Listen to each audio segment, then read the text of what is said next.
وَجَعَلْنِي مِنْ وَرَثَةِ جَنَّةِ النَّعِيمِ. Ya Allah beni ehli cennetlerden aylandırıver. İbrahim peygamber. Dua et ya. Beni ehli cennetten aylandırıver. Yani kaygısız değiş peygamber. Mene peygamber de hava Allah'ın velisi kimin? Allah men halil ediptir. Onu da kaygısız değiş Müslüman. Ol hem kaygıda gidip ya. Çünkü ne mi? Etibar sonra adam şu bolup bersine hiç vakitte mağrur olmalı. Adam bolup bersine mağrur olmalı. Son ne olacak öyle de.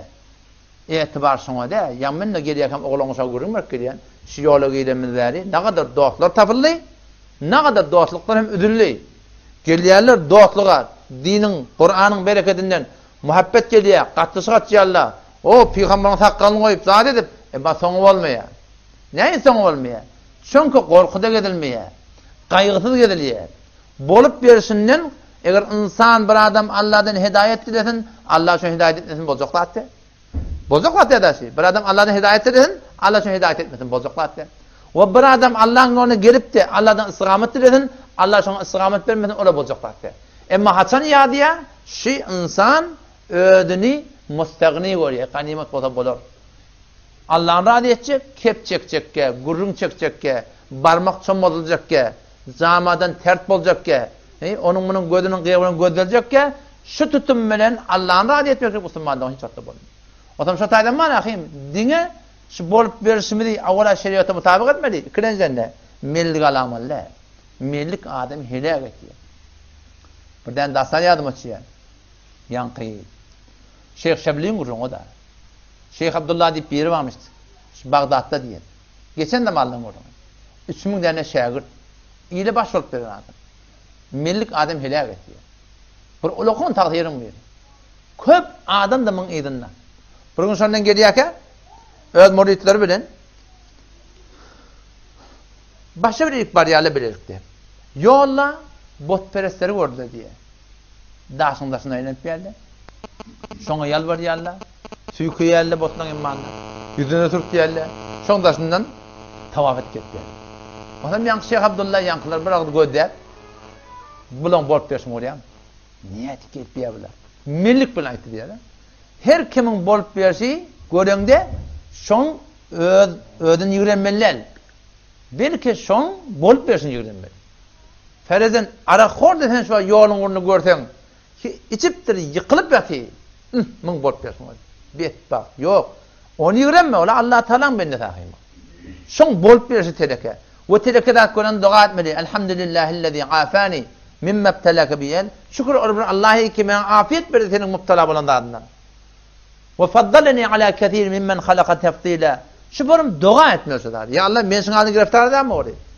Bolup birisi öden pankarlısan mın da bolup birisi oraya. Mın da bolup birisi oraya. Darang diyen koynak yapıyor. Mın da bolup birisi oraya. Yok. Şon bolup bersin yigren, ödün yigren ne?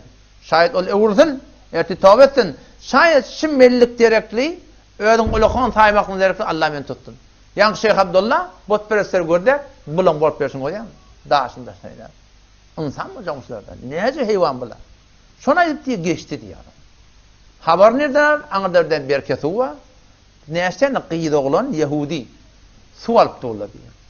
Am Şeyh Abdullah şeyde bariya bir dene göçtür yan kıyıdan bir yerine. Göz şeytanın oklarından bir ok şey. Göz dedin doğru yüreğe vuruyor. Vurup vuracak tıyırını akıllı hoş elden gittir. İnsandan Allah tevfikini almasın. Tevfik alsa ya Allah ödün koruya vur. Şu Rabbana la tuzigh kulubana. Ya Allah bizim yüreklerimizi kıyşartma vur. Ba'deydi hedaytena hidayetinden sonra. Şu ne mi duası? İstikametin duası. Hakkı tapmak kıyın ne? Sadece muhlis ol Allah'tan dile. Allah sana doğru yol koyar. Emma hakta durmak kıyın. Hakta istikamet etmek kıyın. İnnellezîne kâlu Rabbunallah thumme istakamu. Kaim durmalı. Şimdi alakem göz gidiptir, yürek de gidiptir. Göz deptirdi diye adam. Kıyla Allah sual tutturlar. Yeke suğun altı diye kellen diye orman durdu. Şeyh Abdullah'ın şagirdleri de göz deptirdi. Ustad diyor da. İşte ustad diyor gideyli. Onun motivasyonu oldu ne mi?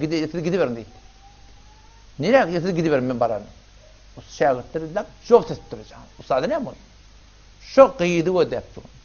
Sondan niye şu gözüne düşen, yüreğine batan kıyıdın iğne çıktı diye. Şagirdleri ne edeceğimler? Drone yerine iğne vurup, Bağdat'a haber verdi. Ne mi? Takdir şöyle. Bir Yahudi kıyıdın iğne çıktı. Bagdatda wöl-wöle bolur. Näsini bir sükte edipdir diye. Takdir şeýle bolupdyr. Soň näme boljak bildi? Soň Allah wa'de digdi. Men amile salihan min zakarin aw unsa wa huwa mu'min. Her bir erkekden aniki men Allah bilen peýgamberiň aýdanyna wala ýaşata felenuhyiyennehu hayaten tayyibe. Allah meşe pakiz zendigi berjek dipdir. Dünýäde berjek dipdir, dünýede ahiretinde berjek dipdir musulmandygyň. Allah'ın wa'deti wa'de, ýöne bizim durmaklygymyzda görünme. Istigamatda görünme. Dogryny bilip etmesek, şeýtany bilen Hudaýyň gözünden düşýär. Allah tawfigyna diýerdi. Şondan utadı wöle çygdy. Şeyh Abdullah Yanqyryň ýene çykdy diye. Bar jengele girdi diye. Jengellerinde bir küme bardy diye. O girdi diye kümeň içine. Bir olakon öý. O kaptarata doňuz gelip diye. Bir tawar doňuz. Omar kapyn hakdy. Tak hawa. Yanqy hakam hay Yahudilerin biri. Papakly, sakally fermekli geliver näme işin var? Ona şeýle men sen gyýdyňa hasygany geldim. Hasygany geldin ha. Ýüdügödüm musulman emeňiz. Musulman sen biz musulmanlara gyýdy bermeýätik. Men gyýdym azak gotan Yahudi bolma. Şeýlem hawa Yahudi bolmasa Yahudi bolady. Ham şondan ýa gyýdynda ýa berme boldy. Ýene bir şert goýdy diýe. Näme? Doňuza bakmaly diýdi. Şeyhul hadis, ulaqan tagdir bir däne Allah adamny tawfigyny almasyn. Tawfigyny alypdyr, indi wada nämet ýer. Şondan niýe araga wol-wole çykdy. Bir muddat gurun Şeyh Abdullah şeýdipdir. Şiformapdyr. Ham soňra bir wagt Şeyh Şebli rahmetullahi aleyh şondan bir habar elinip gaýtdy diýe. Geldi diýe, eýin birden adresa girdi diýe jengele barda, o anrak bolsa diýe. Şeyh Abdullah otydy. Eline tayak doňuz wagt. Ama şondan näme salamlaşdy, zat etdi. On soratdy ýa-ni Şeyh Şebli rahmetullahi aleyh. Şeyh Abdullah sen hafyzy Kur'anyň, sen hafyzy hadissin. Kur'andan teň ýanynda näme bar? Näme galdy? O Kur'anyň hemmeti gitdi diýdi. Kur'andan hiç zat ýokdy. Birçilen ýartaýa kellemde galdy. O da näme? Şu aýet diýdi. Wa men yuhinillahu fema lehu min mukrim. Her kiminki Allah zelil etse onu hiç tiýerletjek ýok. Şimeň ýadyna galyr. Ödüni ýa-da Allah zelil etdi meni ýa-da. Her kim Allah zelil etse onu hiç bir tiýerletjek ýok. Hop sen hafyzy hadissin. Inem hadis ýatdan bilýärdim. Hadisten näme galdy? Hadisten birçilen hadis. Birçilen. Näme boldy? Men beddele dinehu faqtuluhu. Peygamber aýtdy, her kim dinini ütgetse öldürün şonu. Bu da dini tedirdi. Şeyh Şebli rahmetullahi aleyh Allahu ekber namadır diyor. İki rekat nefilinde namaz okuyup secde etti diyor. Ya Allah dua edip yatıyor. Şimdi Şeyh Abdullah'ı öğrettir. Ya Allah mağfetsin.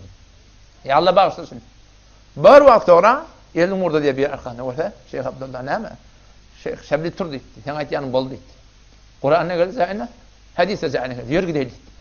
Şüphorum mellik alamallah. Allah'tan korku gelmeli. Soň näme boljak boldy? Allah'ın wa'desi wa'de. Eger dogry iman, dogry etiqatda durulsa, hetmin şun aňyrda cennet. Dünýäň hem abad, ahiretin hem abad. Emma gaýgysyz gelmeli. Soň näme boljak boldy musulmandyk? Allahu Rabbi wal Islamu dini wa Muhammadan Rasulullah wa yaqini adnu ilayhi